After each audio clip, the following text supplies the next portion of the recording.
Reeves handles boxes. That's it. Boxes Sergeant Tyler Brennan was explaining to the new replacements why the supply clerk at Firebase Phoenix never joined the other soldiers for anything social. They were sitting in the chow hall at Combat Outpost Phoenix, 40 miles from Kandahar, deep in Taliban territory.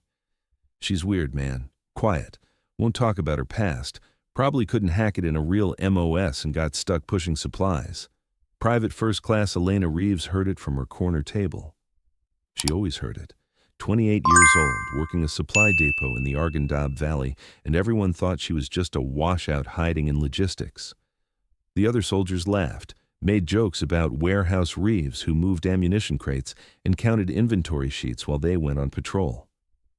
What they didn't know was that 3 years ago, Elena Reeves had been Dr. Elena Reeves, trauma surgeon at Boston General Hospital, top of her residency class at Johns Hopkins, a prodigy who could repair damage that killed other patients before they reached the operating table. Until one mistake. One patient who died on her table. One medical error that ended a career, destroyed a life, and sent her running as far from medicine as she could get. She joined the army to disappear, to be nobody, to never make another decision that could kill someone. Then, at 0347 hours on an October morning, Taliban rockets hit Firebase Phoenix, the combat medic died, and 18 soldiers needed a surgeon. Sometimes you can't stay hidden.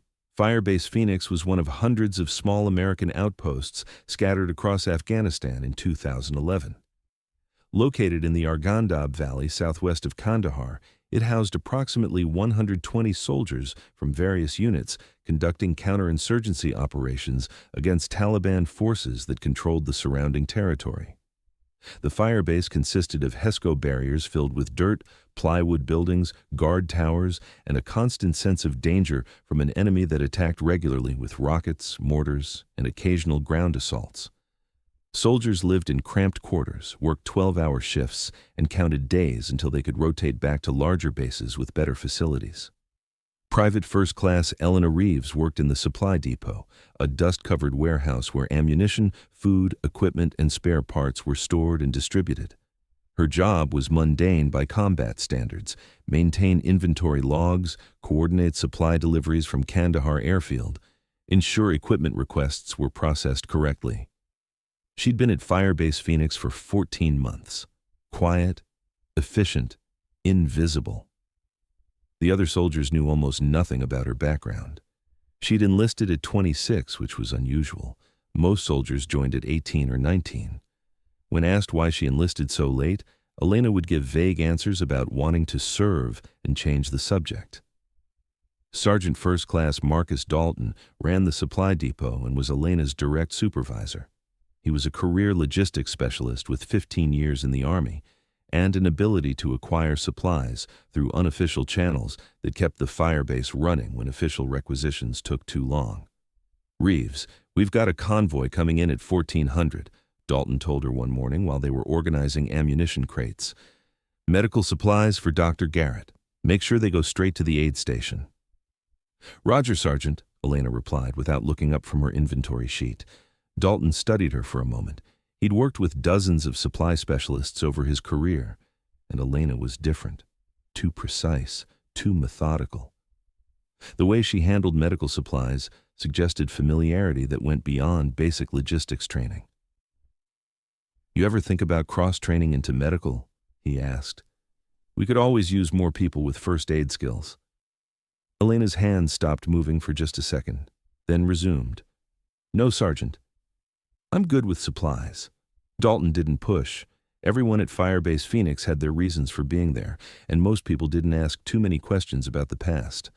The Firebase combat medic was Staff Sergeant Vincent Garrett, a 32-year-old Special Forces medic who'd been treating casualties in Afghanistan for 3 tours. He ran the aid station, a small building with basic medical equipment where soldiers came for everything from combat injuries to routine sick calls. Garrett was the closest thing Firebase Phoenix had to a doctor. The nearest surgical hospital was at Kandahar Airfield, 40 miles away by helicopter. When soldiers were seriously wounded, Garrett stabilized them and called for medevac. His medical skills had saved dozens of lives over his deployments. One afternoon, Elena was delivering medical supplies to the aid station when she found Garrett struggling with a soldier who had severe heat exhaustion and was going into shock. "Reeves, grab me IV supplies from that cabinet," Garrett ordered while trying to establish venous access on the dehydrated soldier whose veins had collapsed. Elena moved automatically, not to the supply cabinet Garrett indicated, but to a different location where the IV equipment was actually stored. She handed him the correct gauge needle for collapsed veins, had the saline bag ready, positioned the patient's arm at the optimal angle. Garrett got the IV started, stabilized the patient, then looked at Elena with new attention. "Where'd you learn that?" "Basic training covers first aid," Elena said, already moving toward the door. "That wasn't basic first aid." That was clinical experience. Garrett studied her carefully. "You got medical background?" Elena was already leaving. "Just supplies, Doc." "That's all I do." But Garrett remembered, and he started noticing other things. The way Elena handled medical equipment with the confidence of someone who had used it professionally. How she could identify medications by sight when most soldiers couldn't read the labels. Small details that suggested a past she never discussed. Life at Firebase Phoenix followed predictable patterns: morning formations, work shifts, patrol missions, evening chow, guard duty rotations. The routine was broken only by Taliban attacks that came at random intervals, keeping everyone alert for the moment when the alarm would sound and soldiers would rush to defensive positions. Elena preferred the routine. Predictability. No surprises, no decisions that mattered. She counted boxes, processed requisitions, maintained inventory, saved tasks that couldn't kill anyone. At night, alone in her bunk, she sometimes dreamed about operating rooms, the feel of surgical instruments, the focused intensity of trauma surgery, the satisfaction of repairing what was broken. Then she would remember. Patient 1248, Daniel Hawkins, 34 years old, car accident, internal bleeding. She'd made the wrong decision about which injury to repair first. He died on the table while Elena was trying to fix the wrong problem. The lawsuit came in 2008. His family sued the hospital. The hospital settled and suspended her privileges pending investigation. The Massachusetts Medical Board suspended her license, not revoked, suspended for review. But Elena never appealed, never fought it, just walked away. 2 years of legal battles, her career destroyed, her confidence shattered. By 2009, Dr. Elena Reeves didn't exist anymore. Only Private Elena Reeves, hiding in supply depots, moving boxes, trying to forget she'd ever held a scalpel. The malpractice lawsuit destroyed her medical license. The guilt destroyed everything else. She joined the army because she wanted to serve without responsibility, to be a small part of a large machine where her individual decisions didn't determine whether people lived or died. The irony was that she'd ended up at a combat outpost where the only medical provider was one overworked combat medic, and the closest surgical facility was 40 miles away. Sergeant Brennan continued mocking Warehouse Reeves to the other soldiers. She was an easy target, quiet, kept to herself, never went on patrols or did anything that earned respect in a combat environment. "Bet she's never even fired her weapon outside the range," Private Jackson said during one conversation. "Probably joined logistics so she'd never have to," Brennan agreed. Elena heard these conversations and said nothing. Let them think she was a coward hiding in the supply depot. It was easier than explaining the truth. But sometimes, late at night when she couldn't sleep, the anger would surface. Anger at herself for the mistake. Anger at the system that threw her away instead of helping her learn. Anger at hiding in a supply depot when she had skills that could save lives.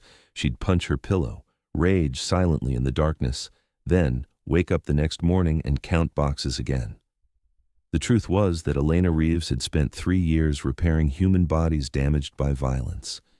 She'd performed emergency surgery on gunshot victims, stabbing victims, car accident victims.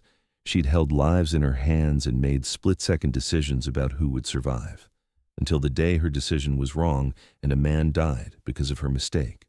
So she moved boxes, counted supplies, stayed invisible.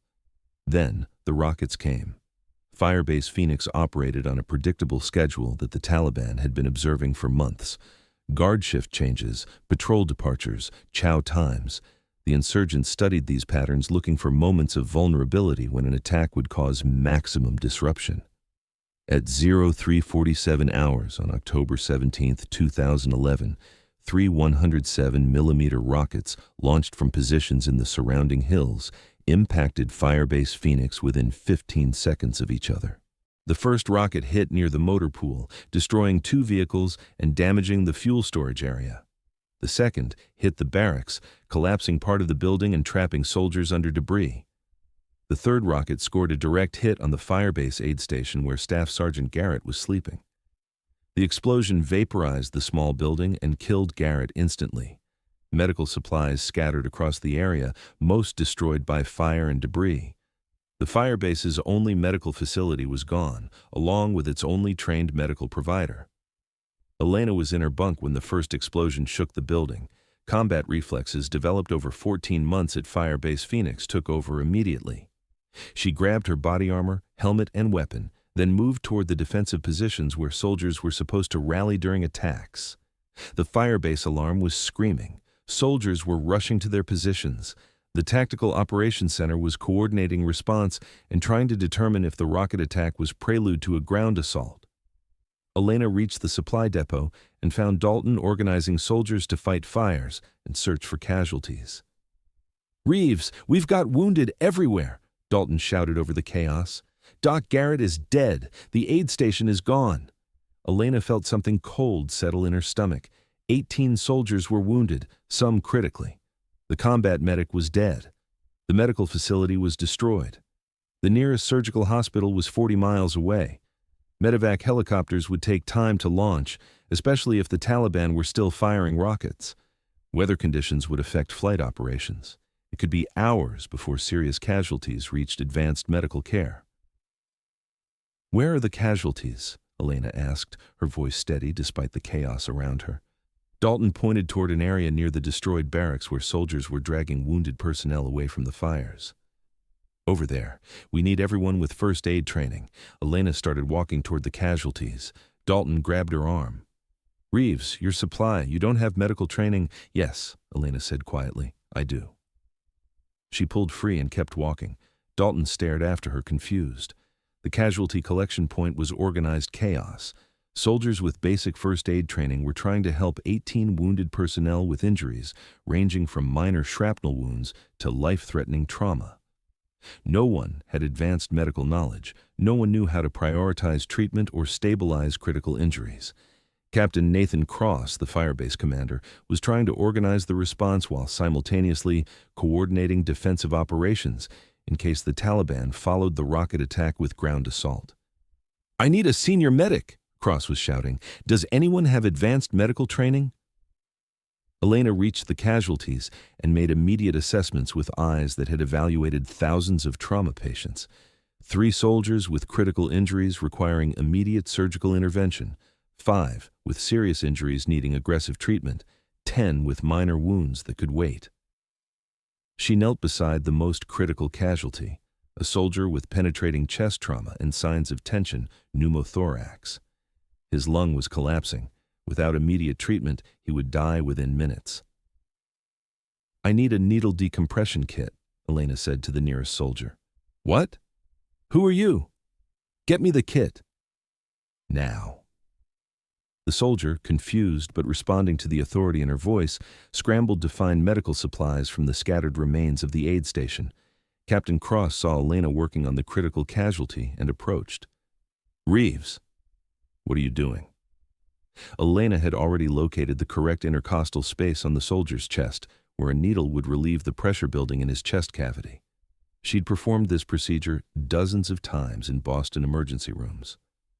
"Sir, this soldier needs immediate needle decompression, or he'll die in the next 3 minutes.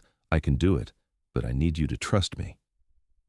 Cross looked at the supply clerk kneeling beside his dying soldier, speaking with the calm confidence of medical training. "What's your background?" "I'm a trauma surgeon, sir. Or I was, before I enlisted." Cross made a decision in 2 seconds. "Do it." Elena performed the needle decompression with precision, learned from years of emergency medicine. The soldier's breathing improved immediately as the pressure was released from his chest cavity. She'd bought him time. Sir, I need to assess all casualties and establish triage priorities. We have multiple critical injuries that need immediate intervention before medevac arrives. Cross looked around at the chaos, the wounded soldiers, the overwhelmed personnel trying to help without proper training. Then he looked at Elena, calm in the center of the disaster. Do what you need to do, he said. You're in charge of medical operations until help arrives. Elena stood and began moving between casualties, making rapid assessments that would determine who lived and who died in the next few hours. Elena implemented the same mass casualty protocols she'd learned during trauma surgery residency and used in Boston emergency rooms during multiple casualty incidents. The procedures were designed for organized medical facilities with equipment and support staff, but the principles worked anywhere. She divided casualties into 4 categories, using materials salvaged from the destroyed aid station: red tags for critical injuries requiring immediate intervention, yellow tags for serious injuries needing urgent care, green tags for minor wounds that could wait, black tags for casualties beyond help. Fortunately, there were no black tags. Garrett had been the only fatality from the rocket attack, but 3 red tags meant 3 soldiers who would die without surgical intervention, and Elena was the only person at Firebase Phoenix capable of providing that intervention. The first critical casualty was Specialist Kyle Patterson, who had severe abdominal trauma from shrapnel that penetrated his torso. He was going into shock from internal bleeding. Without emergency surgery to control the hemorrhage, he would die before medevac arrived. Elena established an improvised operating area using tables from the destroyed aid station and supplies scavenged from the ruins. She had no surgical instruments, no anesthesia, no proper lighting. She had combat first aid supplies, some salvaged medical equipment, and 14 years of surgical training. I need hands, Elena told the soldiers standing nearby. People who can follow instructions and won't panic when there's blood. Dalton stepped forward. I'm with you. Sergeant Brennan, who had spent months mocking Warehouse Reeves, also volunteered. He was staring at Elena like he'd never seen her before. Reeves, you're a surgeon? Was, Elena corrected while organizing supplies with the practiced efficiency of an operating room nurse. Haven't practiced medicine in 3 years. But these soldiers don't have 3 hours to wait for a real surgical team. She looked at Brennan directly. I made a mistake once that killed someone. That's why I'm here instead of in a hospital. But right now, I'm all these soldiers have. So I need you to help me or get out of the way. Brennan didn't hesitate. Tell me what to do. Elena began emergency surgery on Patterson using improvised techniques adapted from combat medicine and civilian trauma care. She worked under flashlight illumination while mortars occasionally impacted in the distance, indicating the Taliban were still active in the area. The abdominal surgery required repairing damaged organs and controlling hemorrhage using materials never designed for internal surgery. Elena's hands moved with the automatic precision of thousands of previous procedures, compensating for inadequate equipment with superior technique. Dalton assisted with the calm professionalism of a soldier who'd been in dozens of combat situations.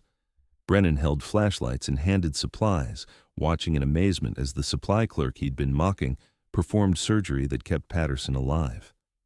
Clamp, Elena said, her voice steady despite the pressure. Dalton handed her the closest approximation they had to surgical clamps. When did you learn to do this? Dalton asked while Elena worked. Medical school, Johns Hopkins, residency at Boston General, 3 years treating trauma patients. Elena was concentrating on repairing damage while working around anatomical structures she couldn't adequately visualize with poor lighting. Then I made a mistake. Patient died on my table. Wrong decision, wrong priority, my fault.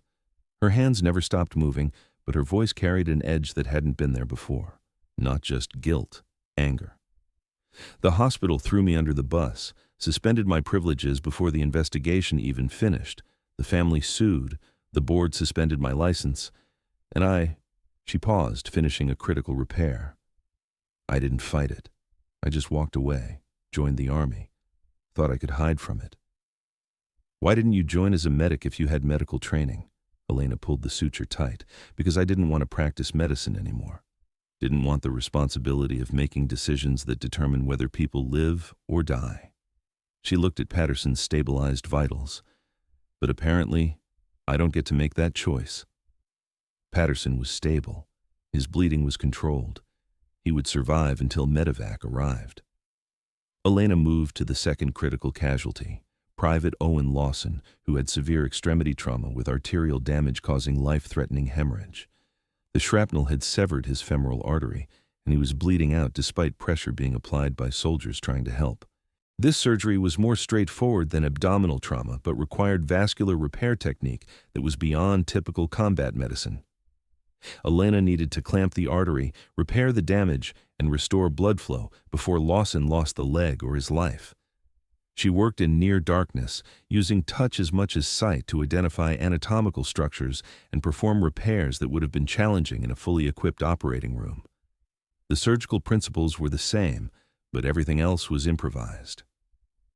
"You're enjoying this," Dalton observed while assisting with the vascular repair. Elena paused, considered his statement, then continued working.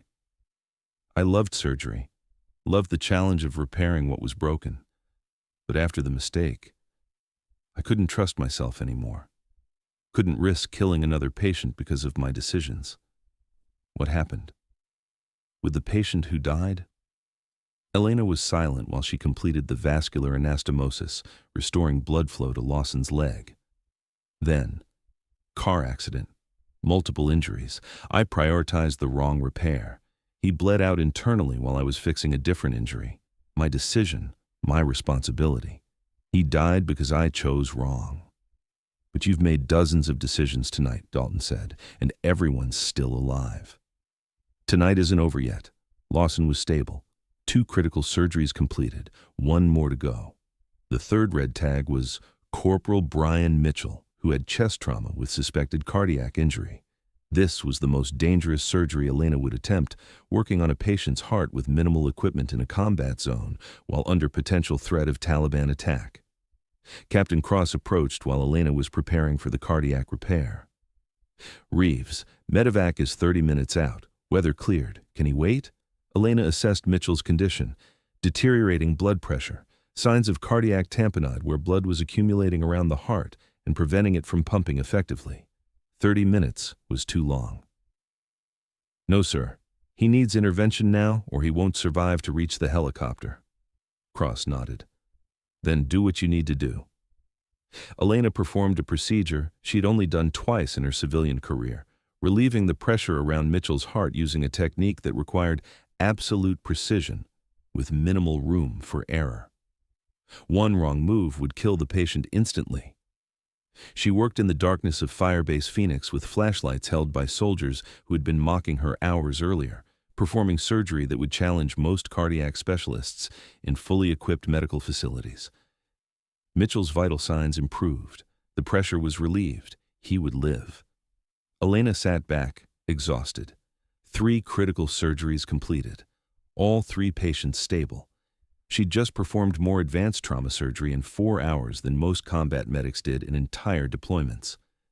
Then, she moved to the yellow tags, the serious injuries that needed treatment before medevac arrived.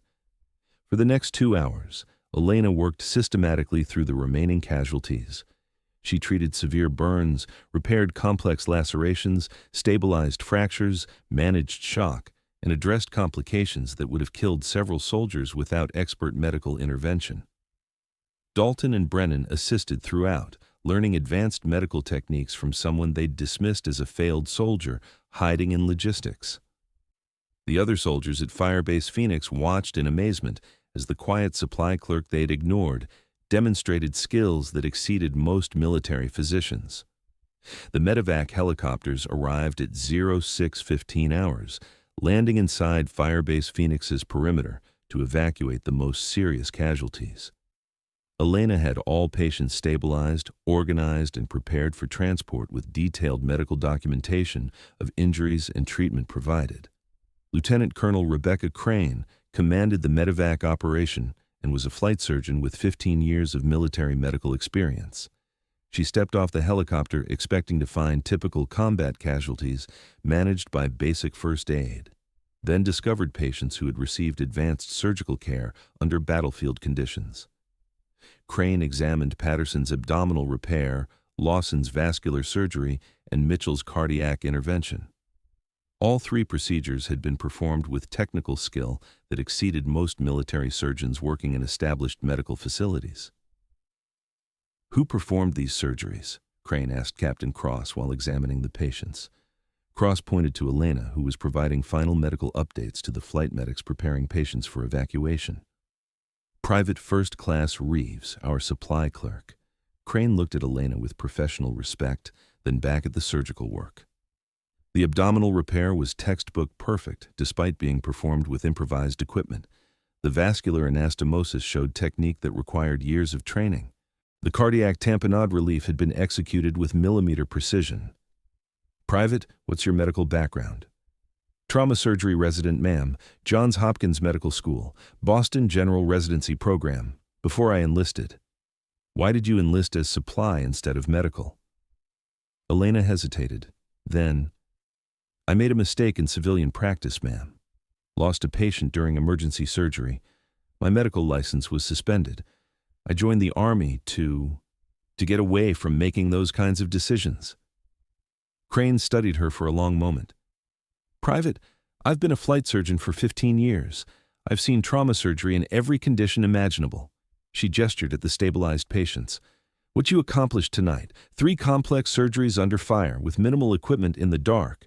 Most surgeons in fully equipped operating rooms couldn't have done this." She paused.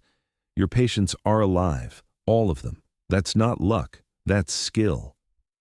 The casualties were loaded onto the helicopters and evacuated to Kandahar airfield for continued treatment. Elena watched them leave, feeling the exhaustion of 4 hours of continuous surgical work under extreme pressure finally catching up to her. Dalton approached as the helicopters departed. "Reeves, why didn't you tell anyone you were a surgeon?" "Because I didn't want to be a surgeon anymore.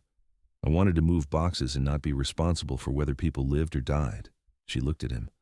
"But apparently, that's not how this works." Over the next week, word spread throughout Firebase Phoenix about what Elena had done during the rocket attack. The supply clerk who everyone had dismissed had performed emergency surgery that saved multiple lives when there was no other medical support available. Sergeant Brennan apologized personally. "Reeves, I'm sorry for all the shit I said. About you being in supply because you couldn't hack a real MOS. I didn't know." "You weren't supposed to know," Elena said. "I didn't want anyone to know." "Why not? You're a surgeon. That's incredible." Elena was organizing medical supplies that had arrived on the latest convoy from Kandahar. "I was a surgeon. Now I'm supply. That's all I want to be." But the Army had different plans. Elena spent the next 3 days working in supply. But everything had changed. Word had spread throughout Firebase Phoenix about what she'd done during the rocket attack. Soldiers who'd ignored her for 14 months now looked at her differently, with respect, with questions. Brennan approached on day 2. "Reeves, I need to apologize for everything I said. About you hiding in supply because you couldn't hack it. I was wrong." "You weren't wrong," Elena said, organizing medical supplies. "I was hiding. Just not from the reasons you thought. Still, what you did, I've never seen anything like it." On day 3, Patterson found her in the depot. His abdominal wound was healing well, bandaged but stable. Reeves, the doctors at Kandahar said your surgery saved my life, that I wouldn't have made it to the helicopter without it." "You're not supposed to be walking around yet," Elena said. "I wanted to thank you." Patterson shifted uncomfortably. "They said what you did was specialist level, like the kind of surgery that requires years of training, and you did it in the dark, under fire." Elena didn't respond. She kept organizing supplies, but her hands had stopped moving. "The thing is," Patterson continued, "the docs also said you used to be a trauma surgeon before you enlisted, and I don't understand why someone with your skills would be moving boxes in a supply depot." Elena finally looked at him. really looked at him. A 22-year-old kid who almost died because of a rocket attack, who lived because she'd made the right decisions when it mattered. Because the last time I made medical decisions, Elena said quietly, someone died. A patient. Because I chose wrong, and I've spent 3 years believing that mistake meant I couldn't be trusted with anyone's life ever again. She paused. But in 4 hours at that casualty collection point, I made dozens of critical decisions, and everyone lived, including you. Patterson didn't know what to say to that. So I don't know, Elena finished. I don't know what that means. On day 4, Captain Cross called her to his office. Lieutenant Colonel Crane was there, along with Colonel Daniel Hoffman, the brigade surgeon responsible for medical operations throughout the region. Elena knew what was coming before anyone spoke. Private Reeves, Hoffman began, I've reviewed the medical documentation from the Firebase Phoenix incident.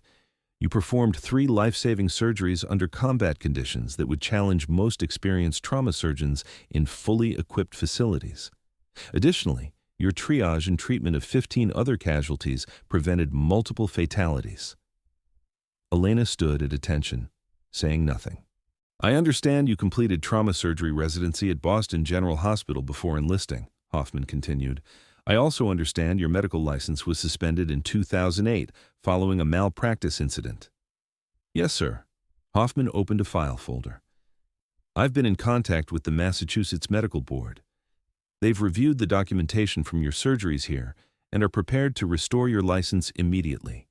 The original suspension was pending review. You never appealed, so it remained in administrative limbo. He paused. More importantly, the Army is prepared to offer you a direct commission as a captain in the Army Medical Corps.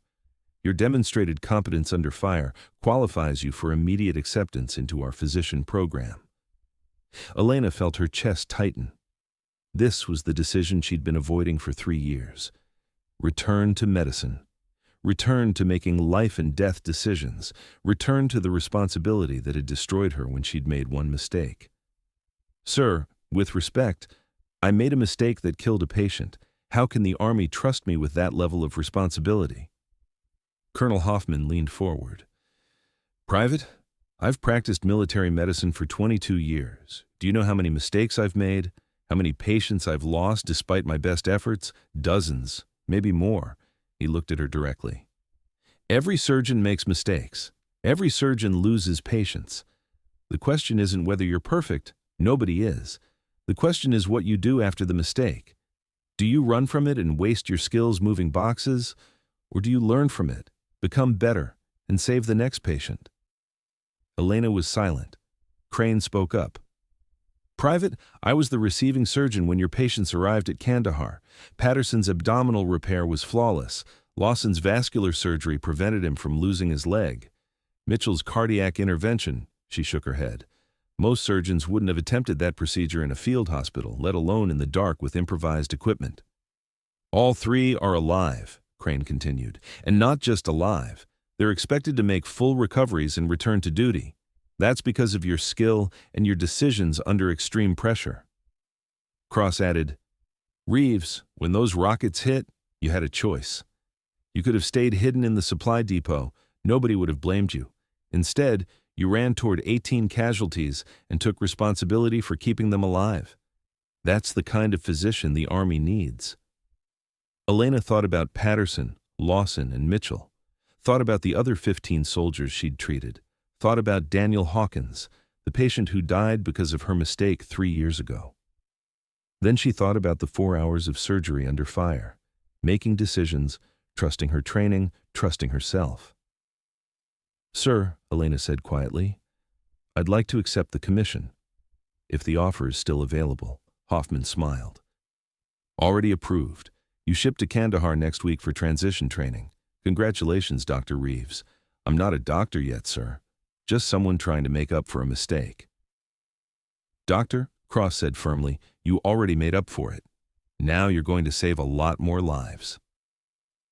Elena transferred to Kandahar Airfield the following week. The transition training for direct commission officers took 3 weeks.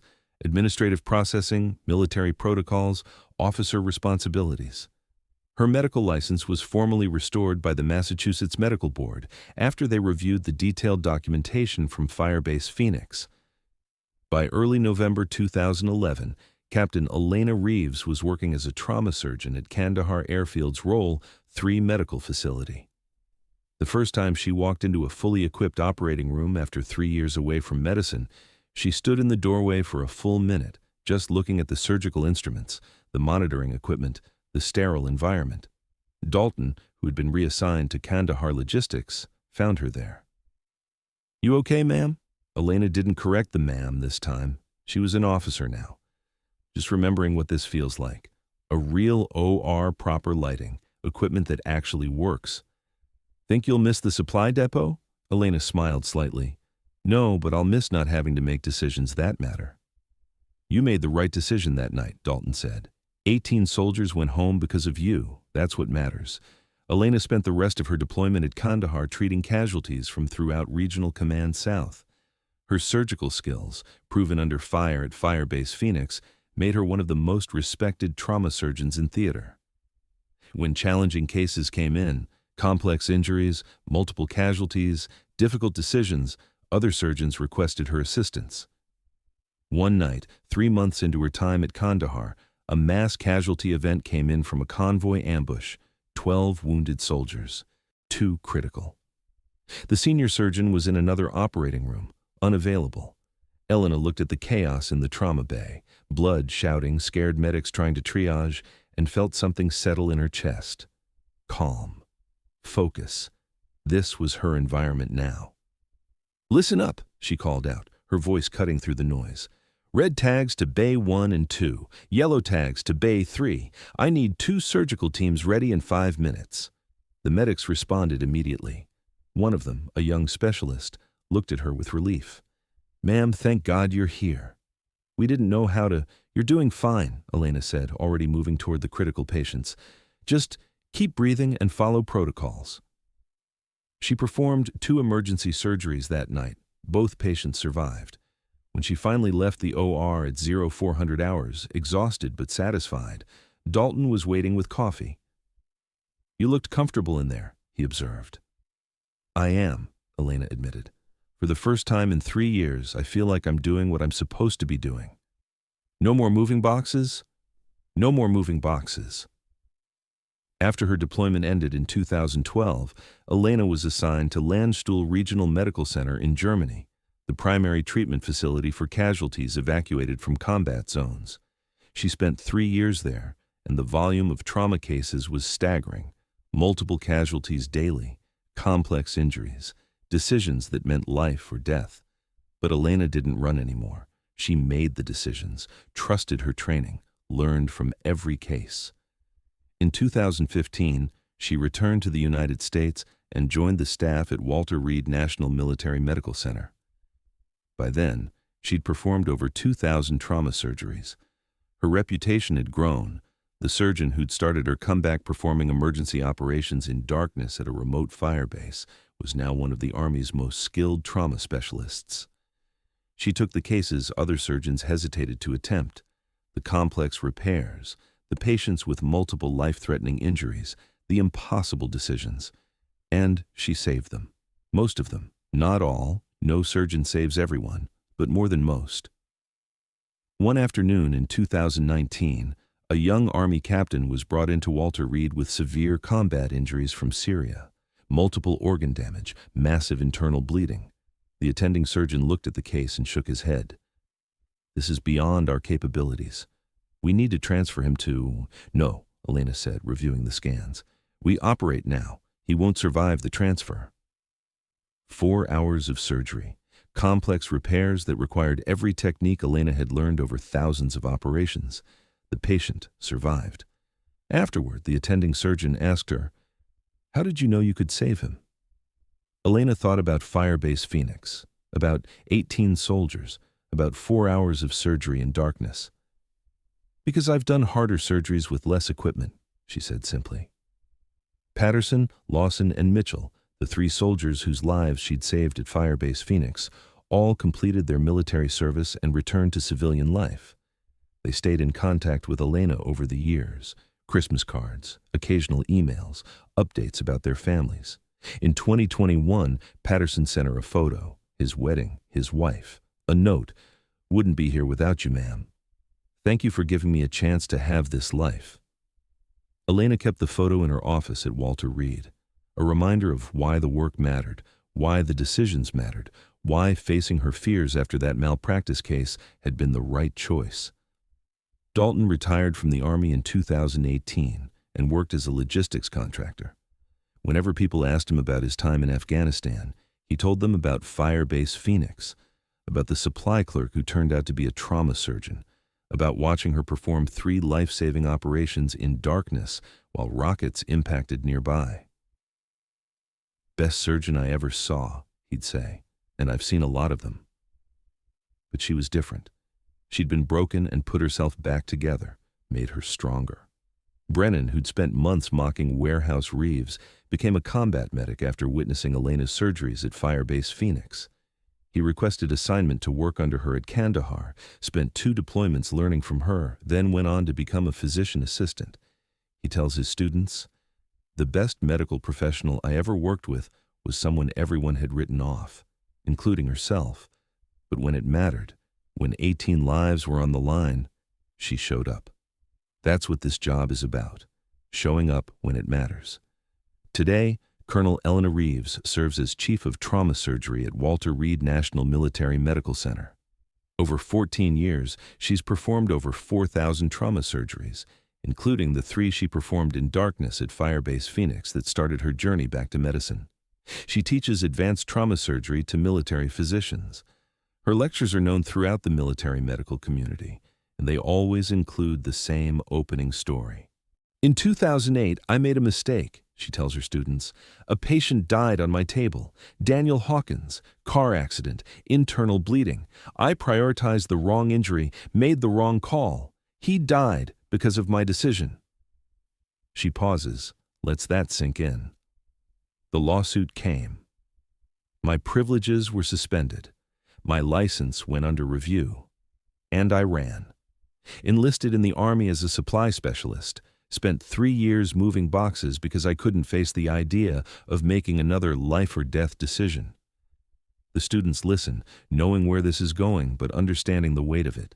Then rockets hit Firebase Phoenix. The medic died. 18 soldiers were wounded.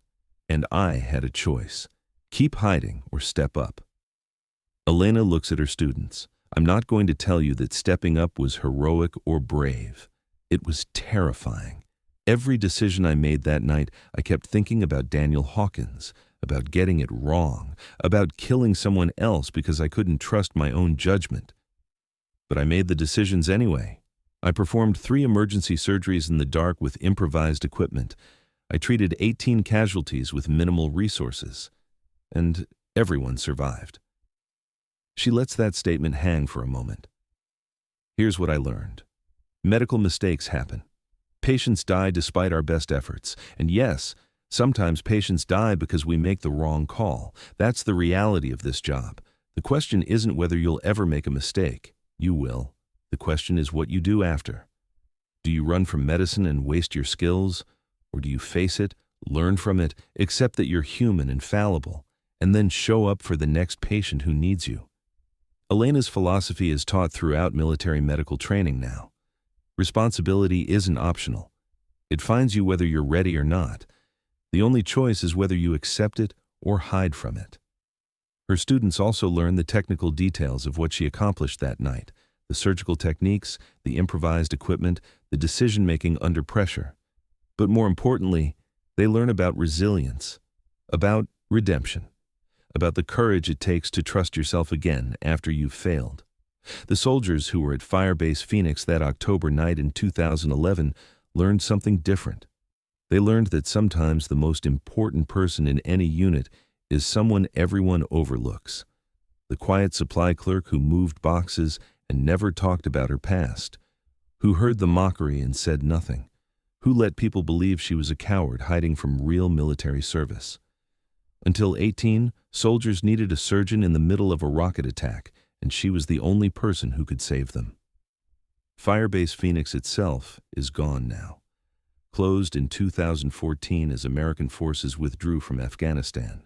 The small outpost where Elena Reeves performed 3 emergency surgeries in darkness while mortars impacted nearby is abandoned, slowly disappearing into the desert.